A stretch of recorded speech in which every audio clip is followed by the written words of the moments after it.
Congress taunts Prime Minister after Chola tribute. Congress says Cholas never allowed neighbours to unite against us. Cholas didn't surrender to foreign pressure and Cholas didn't have failed intel system. This is what the Congress party has said after Prime Minister Modi's Chola tribute in Tamil Nadu yesterday. And the Congress has also slammed Prime Minister, saying that answer in the parliament, not PR shows. That's the attack that is coming to the fore from the Congress party against the Prime Minister after he paid tribute to the Chola dynasty. He gave a Chola tribute in Tamil Nadu yesterday.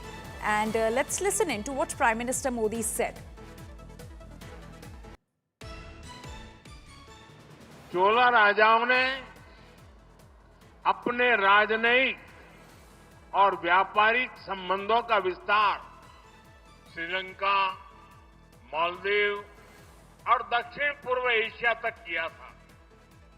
ये भी एक संयोग है कि मैं कल ही मालदीव से लौटा हूं और आज तमिलनाडु में इस कार्यक्रम का हिस्सा बना हूं। हमारे शास्त्र कहते हैं, शिव के साधक भी शिव में ही समाहित होकर उनकी ही तरह अविनाशी हो जाते हैं। इसलिए शिव की अनन्य भक्ति से जुड़ी भारत की चोला विरासत भी आज अमर हो चुकी है। And my colleague Rahul Gautam is now joining us with more details. Rahul, just ahead of the fiery session in the Parliament on Operation Sindoor and also just a day after Prime Minister Modi's Chola tribute, now the Congress party is attacking the government and the Prime Minister, linking the Chola tribute to the border tensions.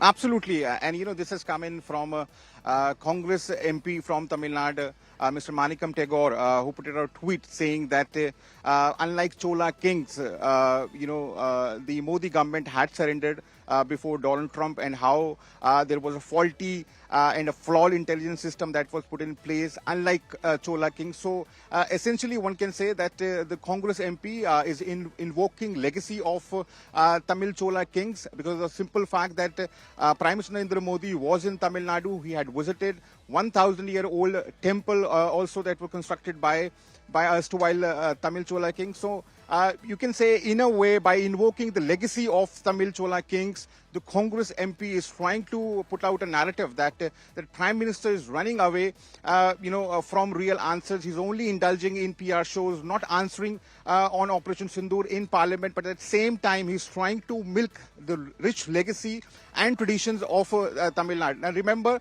the very next year, Tamil Nadu is going to see polls, assembly polls, and it's going to be one of the most crucial states that are going to witness polling. So, obviously, this is an attempt on the part of Congress MP to discard a BJP from Tamil Nadu and just to and also try to create a narrative that the